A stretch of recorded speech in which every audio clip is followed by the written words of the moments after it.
Pierced and was buried. On the third day, he was forgiving.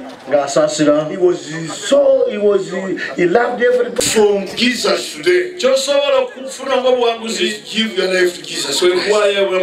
And he's saying that one is not enough. It's not enough. Good to everyone, especially those who belong to our family. And listen to the gospel reading read by the Reverend. People used to say she was barren, but she's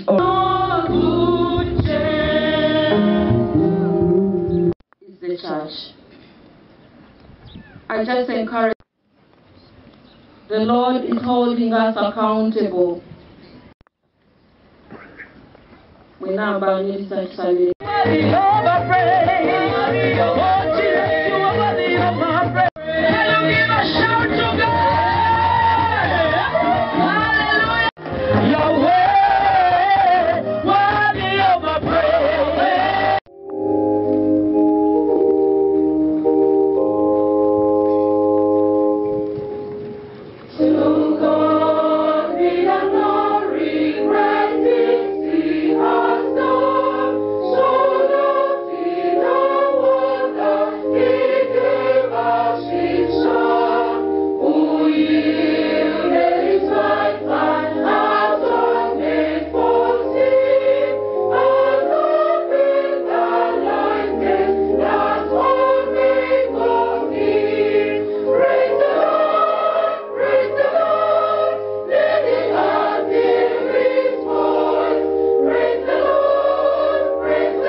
We need you, Father. We are sinners. We deserve your mercy, Lord. Even when we were on the cross, you cried out and said, Lord, my Father, forgive them, because they don't know what they are doing. May you have mercy on our country.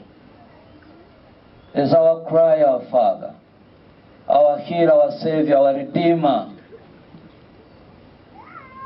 May you have mercy upon this country, Uganda. You have given us a time of peace and joy.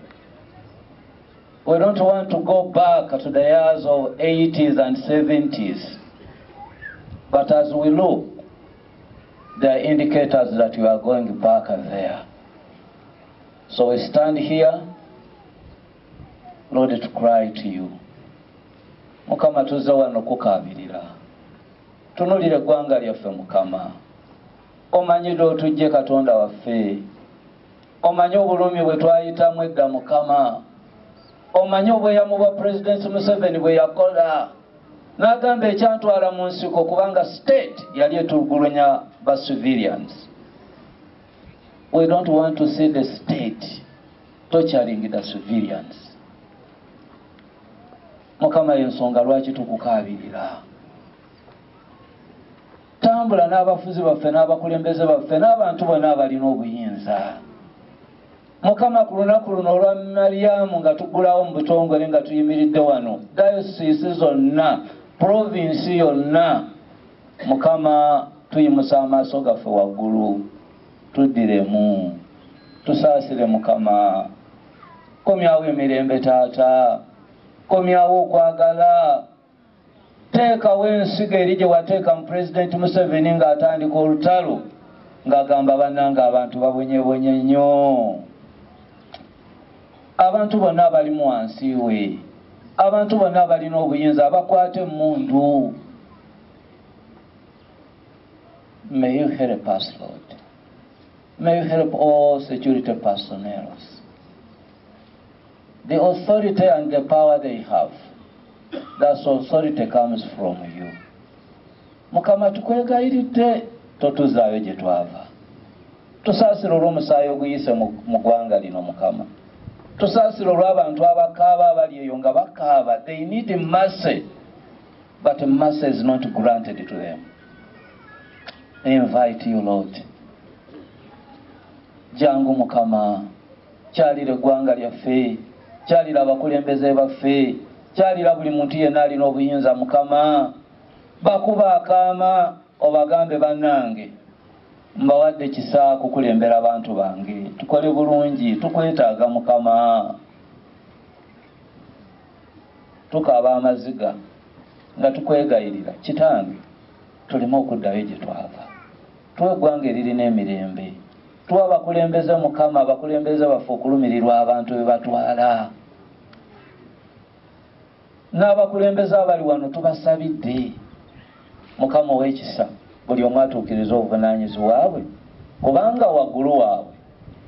Bakama bakomyewo Mukama, obaleete Mukama, bakomewo ku buvunaanyizibwa bwabwe kubanga tubeetaaga, twetaaga okulaba ekifo kyabwe nga bakizanya bulungi mu maka gaffe. Katonda omulungi ow'ekisa tukwegayiridde kubanga tetulina mulala okuleka ggwe, ate ggwe osobola ebitulemye byonna obisobola. Kale Katonda waffe omulungi, yinza ebyo ebitayinzika eri abaami baffe byetulabanga ebiganye. Naye gwe Katonda waffe w'oli okuzza obujja okukomyawo ebyo ebiringa ebibuze, okukomyawo ebyo ebiringa Mukama ebitukwakuddwako. Kale Mukama Katonda waffe komyawo mu buli mbeera. Olukuŋŋaana luno Mukama nga tuwaayo ensonga zaffe Mukama, Taata ow'ekisa, buli omu addibwemu ng'okusaba kwe n'okwagala kwe kuli. Tuwaayo abaana baffe mu maka n'abantu bonna betukuuma Mukama Katonda waffe. Taata obawe okuwulira, obawe okutegeera, obawe Mukama Katonda kitaffe empisa ennungi. Tukwegayiridde Mukama Taata, abaana abo obeere nabo, obagunjule ggwe Mukama ng'okozesa ffe ababatwala. Kale nno Mukama buli kigambo kye tunaayogera kibeere eky'omukisa gye bali, kibeere eky'omuwendo mu bulamu bwabwe, kibeere nga kibazimba kubanga Taata n'omulama butugambye kukola bulungi. Obulungi butandikirenga mu maka gaffe Mukama, tulabe nga butambula nga n'ebweru abantu babulaba. Otusonyiwe we tukoze obubi Mukama kubanga tuli ba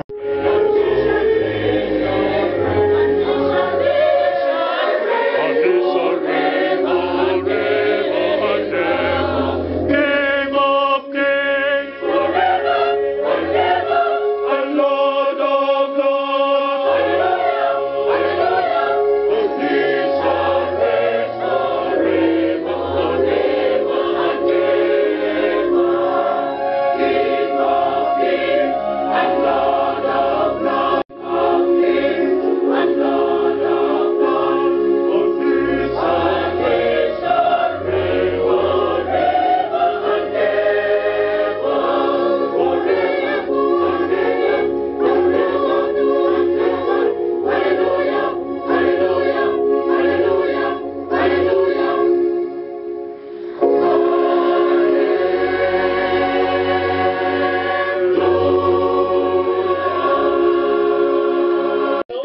is preached, you have to obey the good news of Jesus. Let me tell you, the church was full of immorality, sexual immorality.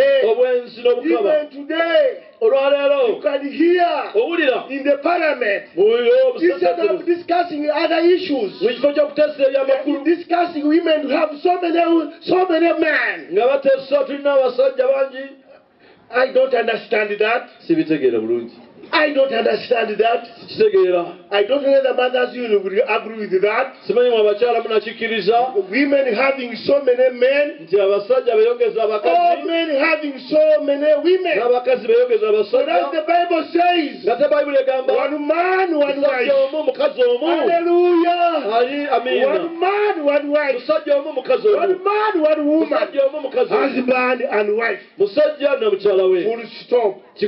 We don't add on anything. There is no comma. There is no paragraph. There is just a full stop. One man, one woman. You make a home and you produce children. If God allows you. The church was full of such things during that time. A lot of impurity. Even today as I preach the good news of Jesus, there's a lot of impurity. There's a lot of worldly living. There's a lot of adultery. There's a lot of witchcraft. I know what you go through, mothers. You go through witchcraft. Especially when our men in Uganda, we are living in the eastern region, we are living in northern region, we are living in the central region, we are living in the western region, we are living in Uganda as a province. I know you have been doing well. I know Mothers Union, whenever you are, you do good to us, you do good to the church. And we are here testifying. Whenever we go for pastor visits and we see Mothers Union, we know we are safe. You have done good to the church. You have done good to the ministers of God. And whenever we see you, we know the church is on the move. The church is on the move because of Mothers Union. Now you have come today. I employ you. The church must be on move because of Mothers Union. Always doing good. Always going do for the church of Christ. Now let us go ahead and we see. Paul was respecting, knowing that every human being matters. So nange nkivumirira byali si kirungi omanyi oli nga takoze musango n'omukuba banange ndowooza ekintu ekyo tweddemu era tugamba abakulembezeeyo wagguleeyo ndowooza n'abapalamenti bakyogerako byali tulina okweddamu ne tutandika nitubeera ne buntu bulamu and we care for each life kubanga bwe nkufunaga okubanga olina kamera eyo nenkuba nenkulemaza kawumba nzise future yo really. So really, that Mothers Union tukivumirira ekintu ekyo si kirungi kubanga oli bw'aba akoze ensobi ndowooza amateeka weegali tumutwala ne bamuvunaana mu kkooti rather than okuvuna omuntu ne tumuvunisa obundi amagomba ntitugavuna kwegamba really hurting people is not good, and that is not our in Mothers Union we don't agree with that. Lero lunaku lukulu kubanga it is a day we are launching Mary's Day, Patron Saint Mary's Day. Mary's Day agwa nga 25 March. Niyo kubanga diocese zikazigenda kutandika. Netusalamu ku province tukikole week before bali bagende betegeke. Naye nga mucho kyonna tuba tujikira Mary Mariamu mama wa Yesu. Batujukire hard traits empisa ze nga bwe zaali. Yali empisa ennungi, yali muwala muwombeefu, nga she had humility, ng'alabirira nurturing, ng'alina faith, nga musabi. ngalina kugamba ngalina obedience okuwulira kati naffe abakyala tugamba nti ekyo tekituluubira ne mu maka gaffe bwe tubeeramu n'okuwulira ne tubeeramu n'okulabirira abaana ne tubakuza bulungi ne tulabirira abaami baffe nga Mary bwe yalabiriranga n'omwami we Joseph nga bakolanga wamu emirimu gyabwe tugamba naffe bwe tubeera nakyo mu maka gaffe amaka gajja kutambula bulungi kakati buli mwaka tulina okumujjukira naye nga mwe naffe gabye tojjukiza tetujanga okwo kyetwatandika nga tulayira tugenda mu bufumbo bwaffe ne tugamba ono mutwala nja kumuwuliranga no respecting tuleme okukola ki okutaataganyizibwa so every year we celebrate naye as we celebrate tubeera nga naffe twejjukiza nti ebigendererwa byaffe okulabirira abaana okukuuma amaka gaffe okuteerana nga kuno kwe tukoze worldwide fellowship okulabirira abantu ku community ndowooza mwawulire nti abakyala bakyalira abakadde tukyalira abali obubi abalwadde abafiirirwa that is making the society stable society. Yange nze Dina Sekabira olw'ekisa kya Katonda President wa Mothers Union w'obulabirizi bw'Eruweero. Twebaza Katonda olw'olunaku luno nga 15 omwezi guno ogwokusatu tukuŋŋaanye wano e Seeta mu bulabirizi bw'Emukono okugulawo Mothers Union w'obusaabalabirizi mu butongole. Tuzze ng'abakyala abafumbo ekisooka okwerambululira omulamwa gwe tugenda okutambuliramu omwaka guno oguli mu Bagalatiya 6 okuva ku ssula esooka paka ku 10 naye nga tunyweza nti buli omu okusitulirako munne omugugu gwe ate n'okunyiikira okukola obulungi nga tutwala ekyokulabirako kya Mukama waffe.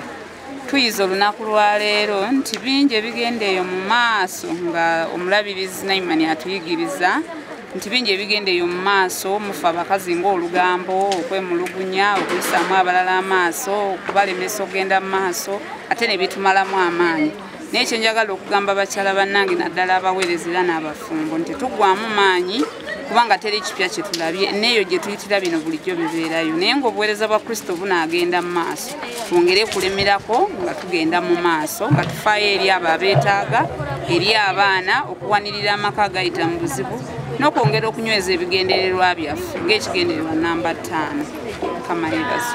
Abooluganda twagala kwebaza Mukama ku lw'olunaku luno lwa province Mothers Union Province Church of Uganda lukulemberwa President waffe wa province mu Grace Mubengezi.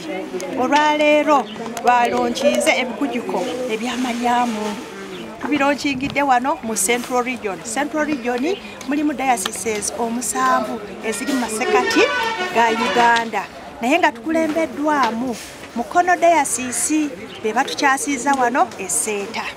Twagala kwebaza Mukama ku lw'olunaku luno ate twagala kukubiriza abantu nti omulamwa gwaffe ogw'omwaka guno guli mu Bagalatiya essula eyo ey'omukaaga olunyiriri olw'omwenda kitukole bulungi nti bwe tukola obulungi bakiseera kirutuuka tulikungula nga tetuzirise nga tukola bulungi mu maka gaffe nga tukola bulungi ku mirimu gye tubeera nga tukola bulungi mu gavumenti yaffe.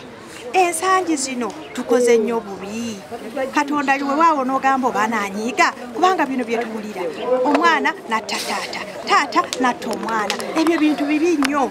Ffe ng'abakyala ba Mothers Union mu Uganda yonna kye tuvudde nga tukulembeddwamu Ssaabalabirizi waffe okuleeta omulamu ogwo ogw'okukola obulungi oguli mu Bagalatiya ssula y'omukaaga lunyiriri olwo olw'omwenda tukole bulungi bamaama wonna gye tuli. Katonda ajja tubeera. I'm not saying every husband, some husbands.